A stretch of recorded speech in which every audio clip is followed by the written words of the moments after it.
Australia has its own piece of the moon.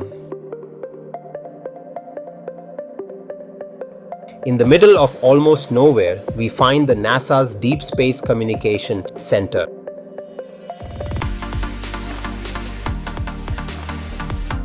This was the same place where Neil Armstrong's famous words, "One small step for man," were received from the moon in 1969. नमस्ते साथीहरू, आज म आएको छु क्यानबेराको तिटबिनबिल्ला reserve एरियामा। यो मेरो पछाडि देख्नुभएको छ ठुल्ठुलो छाताहरू देख्नुभएको होला। यो चाहिँ क्यानबेरा डिप स्पेस कम्युनिकेसन सेन्टरमा आएको छु, जहाँबाट चाहिँ स्पेसमा गएका एस्ट्रोनट्सहरूसँग, स्पेसमा गएको स्पेसक्राफ्टहरूसँग चाहिँ कुराकानी गर्ने र यहाँबाट कम्युनिकेट गर्ने ठाउँ हो। यो एउटा नासा र अस्ट्रेलियन गभर्मेन्टको जोइन्ट भेन्चर भन्नुपर्दा जोइन्ट कोलाबोरेसनको ठाउँ हो। यहाँ चाहिँ के छ, यहाँभित्र कस्तो कस्तो सामानहरू, इन्स्ट्रुमेन्टहरू छ र यसको हिस्ट्रीको बारेमा आज तपाईँलाई देखाउने छु।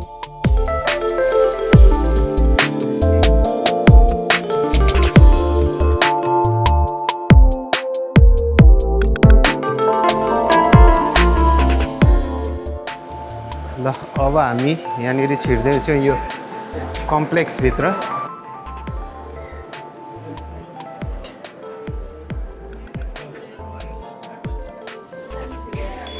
This is the actual piece of moon rock. It came from the Apollo 11 mission, brought back by Neil Armstrong and Buzz Aldrin. Just think about it. This piece of rock traveled 384,000 kilometers from the moon to be here in Australia.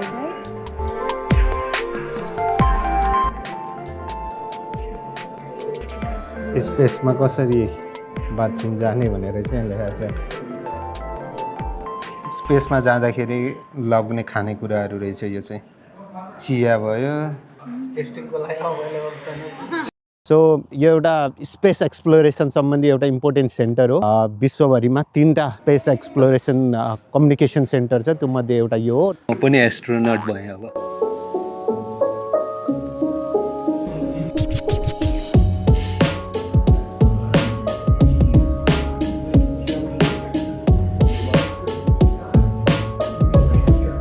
यस्तो theatre जस्तो पनि बनाएको रहेछ। यहीँभित्र चाहिँ space सम्बन्धी डकुमेन्ट्रीहरू चलिरहेछ।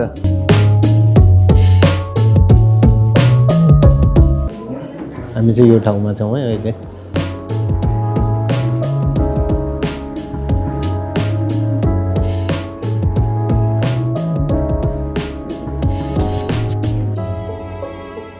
This place has been active since 1965 and is one of only 3 stations in the world that make up NASA's Deep Space Network.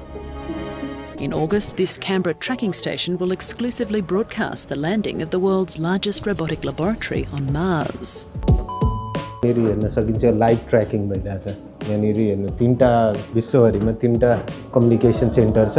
क्यानबेराको सबभन्दा तल गोल्डस्टोन र म्याड्रिडको, र अहिले क्यानबेराको 34 नम्बर र 36 नम्बरको एन्टेनाबाट सिग्नलहरू प्रोसेस भइरहेछ। म्याड्रिडको 56 नम्बरको, गोल्डस्टोनको 24 नम्बरको एन्टेनाबाट सिग्नलहरू चाहिँ ट्रान्सफर भइरहेछ। स्पेस क्राफ्टसँग कुराकानी भइरहेछ भन्दाखेरि त्यहाँ कोरिया पाथफाइन्डर लुनर अर्बिटरसँग चाहिँ कुरा भइरहेछ। हामी चाहिँ यहाँ छौँ। यहाँबाट देखिएको यो ठुलो टावर, यो टावर चाहिँ DSS-43। यो DSS-43 भन्ने चाहिँ यो अहिलेको सबैभन्दा ठुलो एन्टेना चाहिँ यो यहाँको। यो मेरो पछाडि भएको चाहिँ यो मार्स एक्सप्लोर गर्दाखेरिको रोबोट हो। यसले चाहिँ त्यहाँ गएर चाहिँ स्याम्पलहरू कलेक्ट गर्ने र त्यहाँ स्टडी गर्ने, रिसर्च गर्ने रोबोट हो।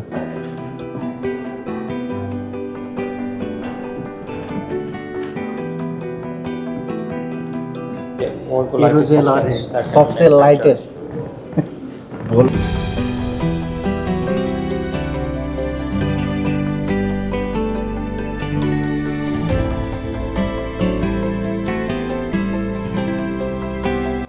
पछाडि रहेको यो नासाको डिप स्पेस कम्युनिकेसन सेन्टरको एरिया हो। तिटबिनबिल्ला क्षेत्रमा रहेको चाहिँ यो डिप स्पेस कम्युनिकेसन सेन्टरबाट चाहिँ हामी बाहिर निस्किँदैछौँ। यहाँनिर अब रकेटहरूको स्याम्पलहरूदेखि लिएर एस्ट्रोनटहरूले युज गर्ने खानेकुराहरू, के खानेकुराहरू युज गर्छन्, के कुरा खान्छन्, स्पेसमा जाँदाखेरि के लिएर जान्छन् भन्ने सबै कुराहरू राखेको छ।